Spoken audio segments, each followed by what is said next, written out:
हाँ, सुप्रभात आप सभी को। आज हिंदी विषय में माध्यमिक शिक्षा सेवा चयन बोर्ड और जीआईसी प्रवक्ता तथा अन्य प्रतियोगी परीक्षाओं के लिए आवश्यक हिंदी साहित्य के विषय में आपके समक्ष कुछ महत्वपूर्ण बिंदुओं पर चर्चा करेंगे। जैसा कि आप लोग जानते हैं कि आज हिंदी साहित्य में आमूल-चूल परिवर्तन हो गया है और जो कंपटीशन का दौर है वह विभिन्न प्रकार से चेंज होता जा रहा है। ऐसी परिस्थिति में आपके समक्ष हम कुछ नवीन परिपाटी के अनुरूप प्रश्नों को प्रस्तुत करेंगे, लेकिन सर्वप्रथम हम आपको हिंदी साहित्य के विषय में थोड़ी प्रारंभिक जानकारी देना आवश्यक समझते हैं, क्योंकि किसी भी साहित्य के मूल में उसकी उत्पत्ति किस प्रकार हुई, उसका समयांकन क्या है, यह सब जानना बहुत ज़रूरी होता है।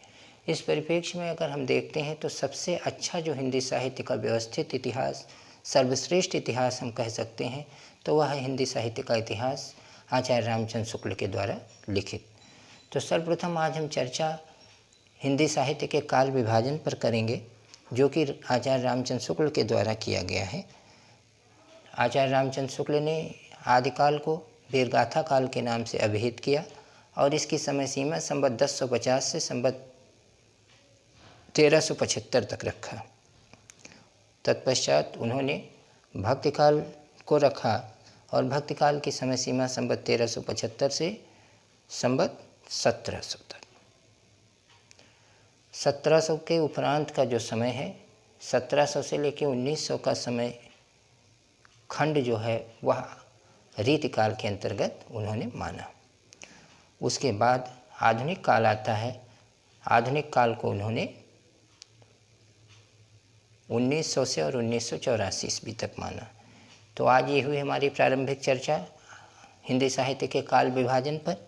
इसी प्रकार से जो अत्यंत महत्वपूर्ण बिंदु हैं, आज की परीक्षाएं वस्तुनिष्ठ प्रश्नों पर आधारित होती हैं, जो कि हमारा बेस होता है और यह मायने रखता है कि परीक्षाएं कितना अधिक आप उससे कवर कर सकते हैं।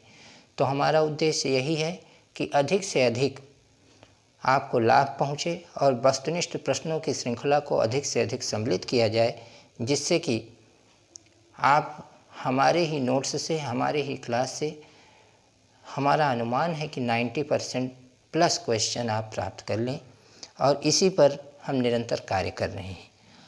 हमारे वीडियो को रेगुलर पाने के लिए हम आपसे अपेक्षा करते हैं कि आप हमारे चैनल को सब्सक्राइब करें, लाइक करें। धन्यवाद।